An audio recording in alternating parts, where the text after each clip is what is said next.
പ്രതിപക്ഷ നേതാവ് വി.ഡി. സതീശൻ നയിക്കുന്ന പുതുയുഗയാത്രയ്ക്ക് ഇന്ന് കാസർഗോഡ് തുടക്കം. കുമ്പളയിൽ വൈകിട്ട് കെ.സി. വേണുഗോപാൽ ഉദ്ഘാടനം ചെയ്യും.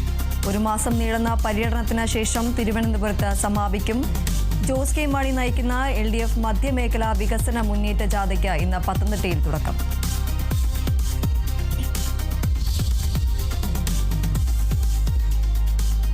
BJP ദേശീയ അധ്യക്ഷൻ നിതിൻ നബീൻ ഇന്ന് കേരളത്തിൽ 2 ദിവസത്തെ സന്ദർശനം. നിയമസഭാ തെരഞ്ഞെടുപ്പ് ഒരുക്കം ചർച്ച ചെയ്യാൻ കൊച്ചിയിൽ BJP കോർ കമ്മിറ്റി യോഗത്തിലടക്കം പങ്കെടുക്കും.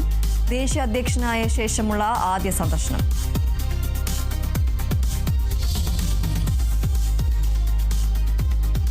ശബരിമല സ്വർണ്ണ കവർച്ചാ കേസിൽ ജാമ്യത്തിലിറങ്ങിയതിന് പിന്നാലെ ഉണ്ണികൃഷ്ണൻ പോറ്റിയെ ചോദ്യം ചെയ്യാൻ ED ചോദ്യം ചെയ്യലിന് ഹാജരാകാൻ ഇന്ന് നോട്ടീസ് നൽകിയേക്കും. ഉണ്ണികൃഷ്ണൻ പോറ്റി ഇന്ന് പ്രത്യേക അന്വേഷണ സംഘത്തിന് മുന്നിൽ ഹാജരാകുന്നത് ജാമ്യ വ്യവസ്ഥകളുടെ ഭാഗമായി.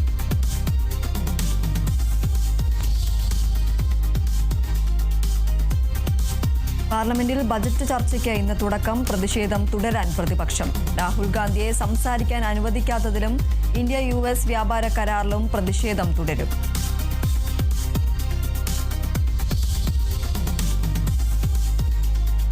സർക്കാർ ജീവനക്കാരുടെ പ്രവൃത്തി ദിനങ്ങൾ 5 ആക്കുന്നതിൽ ചീഫ് സെക്രട്ടറി